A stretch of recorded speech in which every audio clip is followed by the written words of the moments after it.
امیر مومنین حضرت عمر فاروق رضی اللہ عنہ نے ایک مرتبہ شدید سرد اور تاریک رات میں ایک جگہ آگ کی روشنی دیکھی، چنانچہ وہاں تشریف لے گئے۔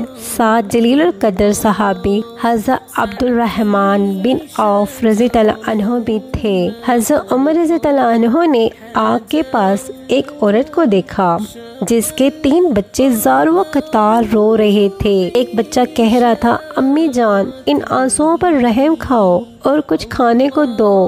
دوسرا بچہ یہ کہہ رہا تھا، امی جان لگتا ہے شدید بھوک سے جان چلی جائے گی۔ تیسرا بچہ کہہ رہا تھا، امی جان کیا موت کی آغوش میں جانے سے پہلے مجھے کچھ کھانے کو نہیں مل سکتا؟ حضرت عمر رضی اللہ عنہ بن خطاب آگ کے پاس بیٹھ گئے اور عورت سے پوچھا، اے اللہ کی بندی، تیری اس حالت کا ذمہ دار کون ہے؟ عورت نے جواب دیا، اللہ میری اس حالت کا ذمہ دار امیر مومنین عمر رضی اللہ عنہ ہے۔ حضرت عمر رضی اللہ عنہ نے اس سے فرمایا، کوئی ہے جس نے عمر رضی اللہ عنہ کو تمہارے حال سے آگاہ کیا ہو؟ عورت نے جواب دیا، ہمارا حکمران ہو کر وہ ہم سے غافل رہے گا؟ یہ کیسا حکمران ہے جس کو اپنی رعایا کی کچھ خبر نہیں؟ یہ جواب سن کر حضرت عمر رضی اللہ عنہ راتوں رات مسلمانوں کے بیت المال گئے اور دروازہ کھولا۔ بیت المال کا محافظ چوکیدار بولا، خیر تو ہے امیر مومنین؟ حضرت عمر رضی اللہ عنہ نے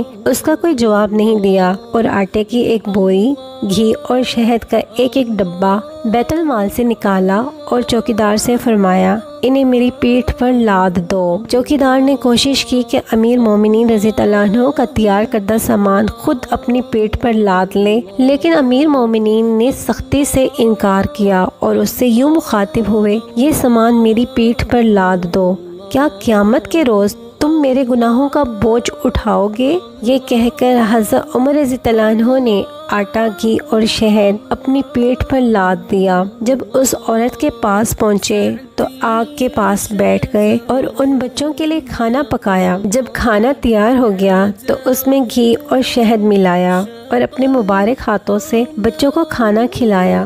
یہ منظر دیکھ کر ان یتیم بچوں کی ماں کہنے لگی، قسم اللہ کی تم عمر رضی اللہ عنہ سے کہیں زیادہ منصب خلافت کے اہل ہو۔ حضرت عمر رضی اللہ عنہ نے اس سے فرمایا، اے اللہ کی بندی، کل عمر رضی اللہ عنہ کے پاس جانا، وہاں میں ہوں گا اور تمہارے معاملات کے متعلق اس سے سفارش کروں گا۔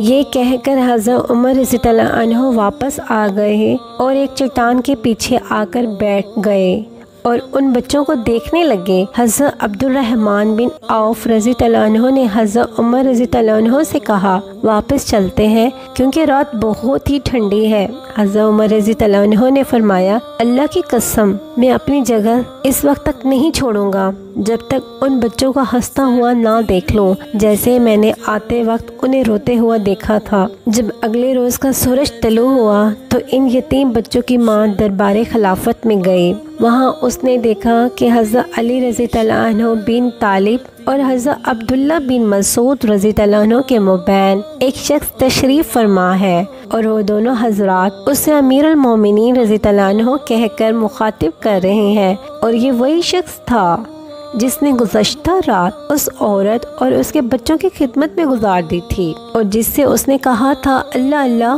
میری اس حالت کا ذمہ دار عمر رضی اللہ عنہ ہے۔ چنانچہ جب عورت کی نگاہ حضرت عمر فاروق رضی اللہ عنہ پر پڑی تو گویا اس کے پاؤں تلے سے زمین کھسک گئی۔ امیر مومنین نے عورت سے فرمایا، اللہ کی بندی، تیرا کوئی قصور نہیں، چل بتا تو اپنی شکایت کتنی قیمت کے عوض فروخت کرے گی؟ عورت گویا ہوئی، معاف فرمائے اے امیر مومنین۔ حضرت عمر رضی اللہ عنہ نے فرمایا، قسم اللہ کی تو اس جگہ سے ہٹ نہیں سکتی جب تک کہ میرے ہاتھ اپنی شکایت بیچ نہ دو۔ بالآخر حضرت عمر رضی اللہ عنہ نے اس بیوہ خاتون کی شکایت اپنے مال خاص سے 600 درہم کے عوض خرید لی اور حضرت علی رضی اللہ عنہ بن طالب کو کاغذ قلم لانے کا حکم دیا اور یہ تحریر قلم بند کرائی۔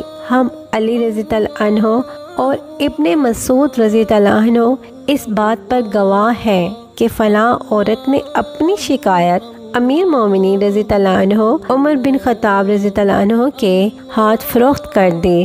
پھر امیر مومنین حضرت عمر بن خطاب رضی اللہ عنہ نے فرمایا، جب میری وفات ہو جائے تو اسے میرے کفن میں رکھ دینا تاکہ میں اس کو لے کر اللہ تعالیٰ سے ملاقات کروں۔ اللہ اکبر۔ یا اللہ ہمارے حاکموں کے دلوں میں بھی اپنا ایسا ڈر پیدا کر۔ حوالہ الہادیہ علامہ ابن کثیر رحمۃ اللہ۔